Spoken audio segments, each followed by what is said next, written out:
ಪ್ರಿಯ ವೀಕ್ಷಕರೇ, ಇದೇನು ಸೋಷಿಯಲ್ ಮೀಡಿಯಾನೋ ಅಥವಾ ರೆಡ್ ಲೈಟ್ ಏರಿಯಾನೋ?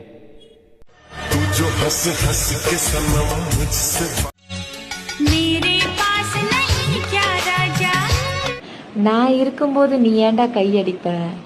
நான் பார்க்க किसका है ये तुमको इंतजार में हूं ना देख लो इधर तो एक बार मैं हूं ना. ಪ್ರಿಯ ವೀಕ್ಷಕರೇ, ನೋಡಿದ್ರಲ್ಲ, 15-20 ವರ್ಷ ಹಿಂದೆ ಇಂಥ ವಿಡಿಯೋಗಳಿಗೆ MMS ಅಂತ ನಾವು ಕರಿತಿದ್ವಿ. ಆದ್ರೆ ಈಗ ಓಪನ್ ಆಗಿ ರೀಲ್ಸ್ ಸೋಷಿಯಲ್ ಮೀಡಿಯಾದಾಗ ಎಷ್ಟು ಈಸಿ ಒಳಗೆ ಹೋಗ್ತಾವೆ. ಆಮೇಲೆ ಇನ್ನೊಂದು ಬೇಜಾರದ ಸಂಗತಿ ಏನಂದ್ರೆ, ಎಂಥ ಒಳ್ಳೆ ಸಂಸ್ಕೃತಿ ಇರೋ ನಮ್ಮ ಭಾರತ ದೇಶ ಒಳಗೆ ಒಂದು ಕಾನೂನಿಲ್ಲ ಇದ್ರ ಮೇಲೆ. ಅವನವನ ಸಾಕಷ್ಟು ಮಿಲಿಯನ್ ಫಾಲೋವರ್ಸ್ ಮತ್ತು ಮಿಲಿಯನ್ ಲೈಕ್ಸ್ ಇವರಿಗೆ. ಅದು ಹೋಗಲಿ, ಎಷ್ಟೋ ನಮ್ಮ ಫ್ರೆಂಡ್ಸ್ ಕೂಡ ಇವ್ರನ್ನ ಫಾಲೋ ಮಾಡಿ ಲೈಕ್ಸ್ ಮಾಡ್ಯಾರ.